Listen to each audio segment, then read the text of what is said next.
Pre student, स्वागत है आप सभी का आपकी अपनी क्लासेस इशू क्लासेस में।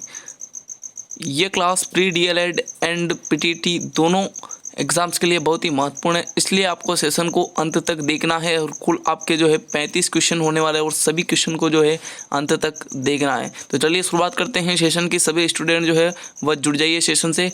चलिए, पहला क्वेश्चन है आपका, थार मरुस्थल का सर्वाधिक विस्तार मिलता है। बताइए इसका right answer. Iran, Pakistan, Bharat या फिर अफगानिस्तान। तो थार मरुस्थल सर्वाधिक आपके पाकिस्तान क्षेत्र में है। पूरा पाकिस्तान एक तरह से थार मरुस्थल में ही घिरा हुआ है। थार से याद रखना है आपको थार महोत्सव। थार महोत्सव कहाँ पे मनाया जाता है बताइए। थार महोत्सव मनाया जाता है बाड़मेर। बाड़मेर। थार से याद रखना है आपको थार का घड़ा ये कहते हैं चांदन नलकूप को। चांदन नलकूप को कहते हैं थार का घड़ा, है ना। तो ये बातें आपको ध्यान में रखनी है। थार से ही आपको एक और याद रखनी है, थार की वैष्णो देवी। थार की वैष्णो देवी। वैष्णो देवी कौन है? थार की वैष्णो देवी है तन्नोट माता। तन्नोट माता कौन है? तन्नोट माता। और इन तन्नोट माता को ही क्या कहते हैं? सैनिकों की देवी। क्या कहते हैं? सैनिकों की देवी कहते हैं। सैनिकों की देवी कहते हैं। ये बातें आपको ध्यान में रखनी है। चलिए आगे बढ़ते हैं। क्वेश्चन नंबर 2, पुष्कर कहाँ पर स्थित है? बताइए जोधपुर, अजमेर, बीकानेर या फिर सिरोही। पुष्कर, तो दोस्तों पुष्कर कहाँ पे है? अजमेर में स्थित है आपके पुष्कर, है ना। तो पुष्कर में ही एकमात्र ब्रह्मा का मंदिर स्थित है। ब्रह्मा का मंदिर एकमात्र स्थित है पुष्कर में। और अगर हम बात करें पुष्कर में कार्तिक पूर्णिमा को मेला भरता है। कार्तिक पूर्णिमा को पुष्कर अजमेर में मेला भरता है ना। और इसके साथ ही वरा मंदिर भी इसके पास स्थित है। वरा मंदिर भी इसके पास स्थित है पुष्कर। और पुष्कर झील भी यहीं पर स्थित है। पुष्कर झील भी इसी के तट पर ये आपके ब्रह्मा मंदिर बना हुआ है। ये बातें आपको ध्यान में रखनी है। चलिए आगे बढ़ते हैं अगले क्वेश्चन की ओर। चलिए, राजस्थान का प्रवेश द्वार किसे कहते हैं? अंत में बताना है। 35 में से कम आपके 30 क्वेश्चन राइट होने चाहिए। राजस्थान का प्रवेश द्वार किसे कहते हैं? महिला सुपरवाइजर में पूछा हुआ है। बताइए, श्री गंगानगर, कोटा, भरतपुर या फिर उदयपुर। राजस्थान का प्रवेश द्वार वह कहते हैं भरतपुर को। राजस्थान का प्रवेश द्वार कहते हैं भरतपुर को। श्री गंगानगर को कहते हैं अन्न की टोकरी। क्या कहते हैं? अन्न की टोकरी। अन्न की टोकरी। कोटा को कहते हैं ब्लैक सिटी। कोटा को कहते हैं ब्लैक सिटी, है ना। भरतपुर को राजस्थान का प्रवेश द्वार कहा जाता है। उदयपुर को झीलों की नगरी या लेक सिटी कहा जाता है। आप सभी को पता है। चलिए आगे बढ़ते हैं। क्वेश्चन नंबर 4, बताइए किस जिले में सूर्य की किरणें सबसे पहले निकलती है? सूर्य की किरणें सबसे पहले किस जिले में निकलती है? भरतपुर, धौलपुर, कोटा या फिर झालावाड़। तो आप सभी का राइट आंसर हो जाएगा, सूर्य की किरणें सबसे पहले निकलती है धौलपुर में। जहां सबसे पहले सूर्य की किरणें निकलती है वहीं पर अस्त भी होगी। तो धौलपुर में ही सबसे पहले अस्त होती है और सबसे पहले भी यही निकलती है। लेकिन सूर्य की किरणें सबसे तिरछी कहाँ पर पड़ती है? सबसे तिरछी पड़ती है श्री गंगानगर में। श्री गंगानगर। और सीधी कहाँ पर पड़ती है? सीधी पड़ती है बांसवाड़ा संभाग। बांसवाड़ा संभाग में। ऑप्शन नंबर आप सभी का बी बिल्कुल करेक्ट रहेगा। चलिए आगे बढ़ते हैं। क्वेश्चन नंबर 5, बालू का स्तूपों का प्रकार नहीं है। बताइए पैराबोलिक, बरखान, ये आपके नई रेखी या इंसल वर्ग। तो इसका राइट आंसर होगा आपके ऑप्शन नंबर डी। पैराबोलिक बालू का स्तूप को एक तरह से ये महिला की हेयर पिन की तरह दिखने वाले हैं। महिला की हेयर पिन की तरह दिखने वाले बालिका स्तूप कौन से है? तो पूछ सकते हैं, तो वह है पैराबोलिक बालू का स्तूप। चलिए आगे बढ़ते हैं। क्वेश्चन नंबर 6, बताइए निम्न में से कौन सा संभागीय मुख्यालय नहीं है? आप ये बताइए इनमें से कौन सा संभाग नहीं। देखो, अजमेर संभाग है, जैसलमेर नहीं है। बांसवाड़ा नया संभाग बना है जिसमें आपके प्रतापगढ़, डूंगरपुर और खुद बांसवाड़ा शामिल है और एक सीकर भी आपके संभाग है। ऑप्शन नंबर आपका बी बिल्कुल करेक्ट रहेगा, जैसलमेर। क्वेश्चन नंबर 7 है आप सभी का, बांसवाड़ा व डूंगरपुर के मध्य के भूभाग को किस नाम से जाना जाता है?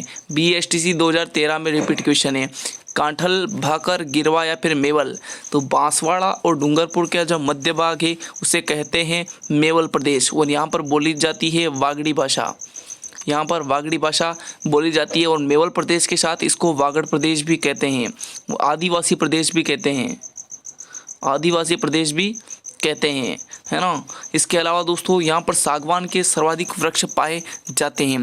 कांठल प्रदेश कहा जाता है प्रतापगढ़ को, कांठल प्रदेश कहा जाता है प्रतापगढ़ को।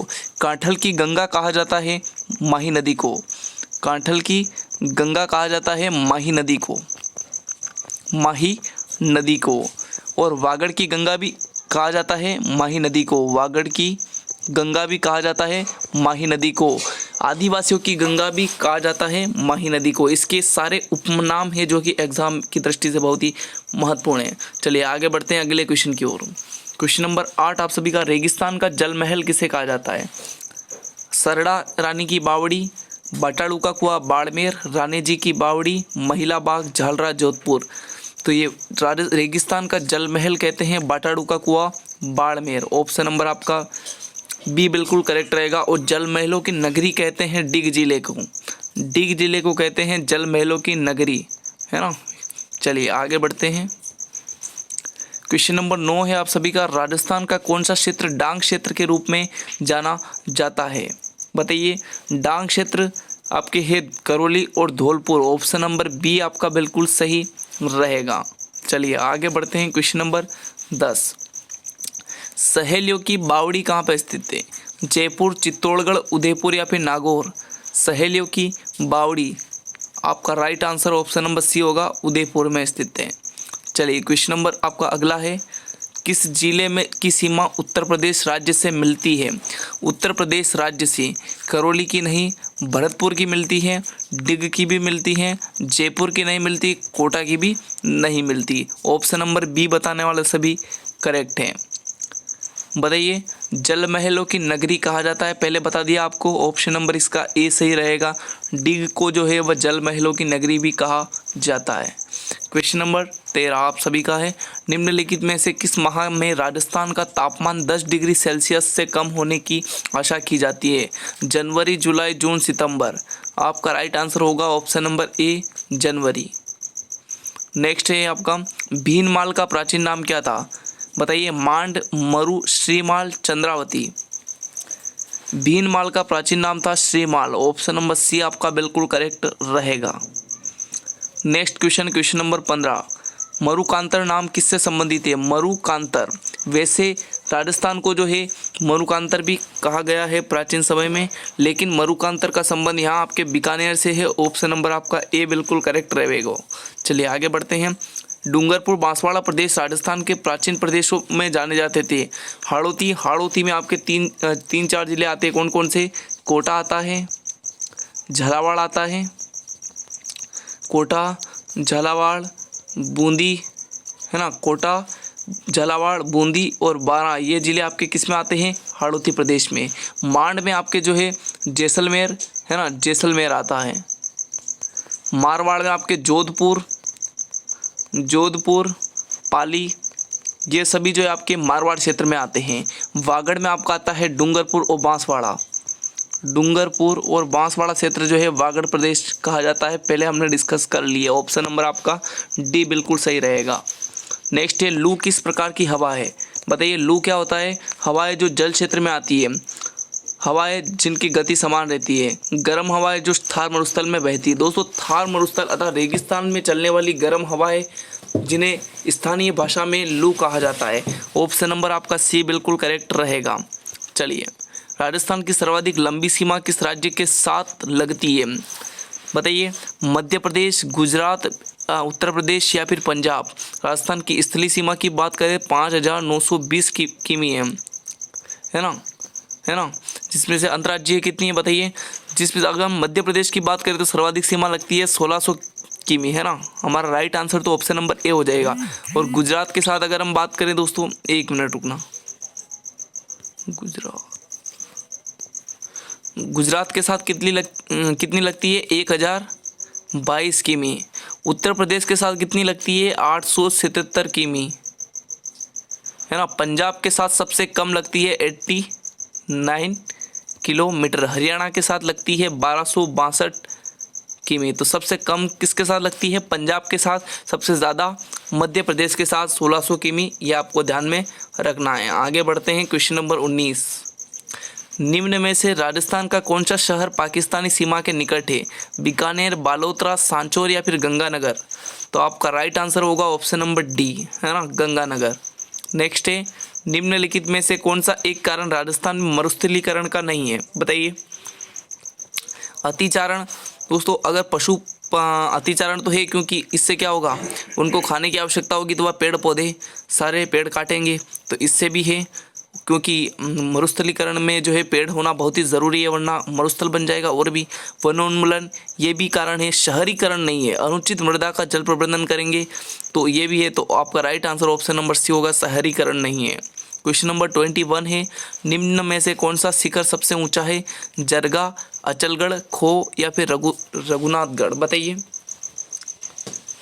देखो जरगा है 1431 किमी, जो कि कहाँ पे स्थित है? आपके उदयपुर में। कहाँ पर है? उदयपुर में स्थित है। अचलगढ़ की है 1380 किमी, जो कि कहाँ पर स्थित है? सिरोही में स्थित है। कहाँ पर है? सिरोही में स्थित है। खो है जयपुर में, जिसकी ऊंचाई है 920, सॉरी ये क्या है, किमी नहीं है, ये मीटर है ना, मीटर है, और 920 मीटर इसकी है। रघुनाथगढ़ की कितनी है? 1055 मीटर, 1055 मीटर, है ना। तो इनमें से आपका right answer option number A हो जाएगा, जरगा। बाकी अगर सबसे ऊंची बात करें तो गुरु शिखर है, जिसकी ऊंचाई 1722 मीटर मानी जाती है। चलिए आगे बढ़ते हैं। 22 है आपका, बरखान क्या है? बताइए बरखान क्या है? विशेष आकृति के बालू के टीले, ये तो बिल्कुल सही है। राजस्थानी महिला की एक पोशाक नहीं, राजस्थान राजाओं द्वारा सैनिकों सामूहिक रूप से नाच गाने। आपका राइट आंसर ऑप्शन नंबर पहला ही होगा, विशेष आकृति के बालू के टीले हैं। चलिए आगे बढ़ते हैं। क्वेश्चन नंबर 23, कौन सा बेसिन थार मरुस्थल में स्थित है? बताइए। Gondwana basin, Chambal basin, Kanthal basin या बनास बेसिन? तो आपका राइट आंसर क्या हो जाएगा? ऑप्शन नंबर ए होगा, है ना, ये तीनों नहीं होंगे। गोंडवाना बेसिन जो है थार मरुस्थल में स्थित है। चलिए क्वेश्चन नंबर 24 है, राजस्थान राज्य के कुल क्षेत्रफल में रेगिस्तानी क्षेत्र का प्रतिशत बताइए। तो 61% भाग में जो है केवल आपके रेगिस्तान है। ऑप्शन नंबर आपका बी बिल्कुल सही रहेगा। चलिए सीप क्या है? बताइए। अनुदैर्ध्य बालू का स्तूप, अनुप्रस्थ बालू का स्तूप, पैराबोलिक बालू का स्तूप या स्क्रब कापिस बालू का स्तूप? तो आपका right answer option number A हो जाएगा। चलिए आगे बढ़ते हैं। क्वेश्चन नंबर 25 है ना, उसके बाद 30 आ गया डायरेक्ट। चलो कोई दिक्कत नहीं, हम क्वेश्चन कर लेते हैं। थार का मरुस्थल का विस्तार जो है वह किन राज्यों तक है? तो ये राजस्थान, पंजाब और Madhya Pradesh. Rajasthan, Punjab, Gujarat. Option number D आपका बिल्कुल सही रहेगा, है ना। चलिए आगे बढ़ते हैं। राजस्थान में बार बार अकाल क्यों पड़ते हैं? निम्न में से कौन सा कारण यहाँ प्रासंगिक नहीं है? वर्षा की कमी के कारण बिल्कुल, मृदा अपरदन के कारण, फसलों का गलत प्रारूप, जल प्रबंधन की कमी? आपका राइट आंसर क्या हो जाएगा? ऑप्शन नंबर सी, है ना। हाँ ऑप्शन नंबर सी आपका बिल्कुल करेक्ट रहेगा। चलिए आगे बढ़ते हैं। बताइए। भयंकर अकाल जो राजस्थानी लोगों में छप्पनिया काल से जाना जाता था, घटित हुआ। इसका राइट आंसर आप सभी का होगा 1899 से 1900। ऑप्शन नंबर आपका ए बिल्कुल सही रहेगा। चलिए आगे बढ़ते हैं। वर्षा ऋतु में मानसून हवाओं की दिशा होती है, तो वह होती है दक्षिण पश्चिम से उत्तरी पूर्व। ये अपना राजस्थान है तो एक प्रकार से इस प्रकार से होती है। ऑप्शन नंबर आपका सी बिल्कुल करेक्ट रहेगा। चलिए आगे बढ़ते हैं। क्वेश्चन नंबर 34, राजस्थान का कौन सा जिला भारत के मध्यवर्ती पठार के भू आकृति क्षेत्र श्रेणी के अंतर्गत आता है?